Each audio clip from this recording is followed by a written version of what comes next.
বেহুশ হয়ে বমি করে পরিচালকের বাড়ির কমোড ভেঙে ফেলেছিলেন। আর আজ সেই একই মেয়েই হুঙ্কার ছাড়ছেন প্রফেসর বিদ্যা ব্যানার্জি হয়ে। অভিনেত্রী স্বস্তিকা দত্ত। ওই দিনটা তার ক্যারিয়ারের একদম শুরু। বয়স কম, কলেজে পড়েন। ফিল্মের প্রথম সাকসেস পার্টি, প্রথম স্টার ডমের ঝলক।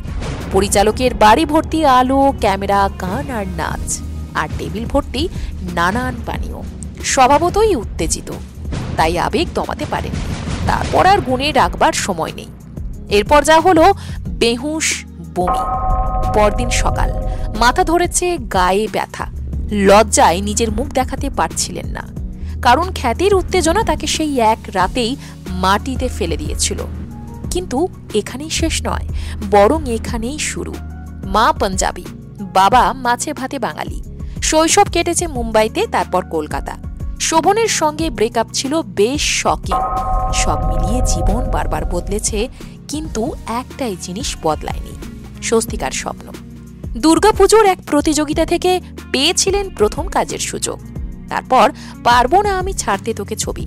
চলে এলেন ছোট পর্দায়, ভজ গোবিন্দ থেকে বিজয়িনী। পুনরায় বড় পর্দায় প্রশংসা করলেন ফাটাফাটি চলচ্চিত্রে। স্বস্তিকা প্রমাণ করে দিয়েছেন, ভুল মানেই শেষ নয়, উঠে দাঁড়ানোই আসল। আজ 8 বছর পর নতুন ধারাবাহিক প্রফেসর বিদ্যা ব্যানার্জিতে মুখ্য চরিত্রে কামব্যাক। আত্মবিশ্বাসে আগুন। যে মেয়েকে এক রাতের ভুল লজ্জায় ডুবিয়ে দিয়েছিল, আজ সেই মেয়েই হুঙ্কার ছড়াচ্ছে।